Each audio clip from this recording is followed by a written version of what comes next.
இந்த காவி உடை அதெல்லாம் இல்லை. ஒரு அழுக்கு லுங்கி, தலையில வந்து ஒரு இந்த மாதிரி வந்து முடி அழுக்கு துணி, பக்கத்துல வந்து ஒரு பெரிய அழுக்கு மூட்டை, இதை வச்சுக்கிட்டு உட்காந்துக்கிட்டு இருந்தாரு ஒரு பிளாட்பாரத்தில். மெட்ராஸ் பாஷை தான் பேசுறாரு.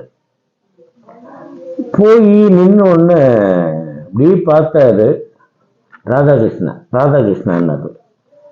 நான் என்ன யோசிக்கிறேன், நமக்கு தொழிலில் முன்னேற்றம் வர்றது யார், ராதாகிருஷ்ணன் டைரக்டர் இருக்காரா அப்படி இப்படின்னு நான் யோசிச்சுக்கிட்டே இருக்கேன்.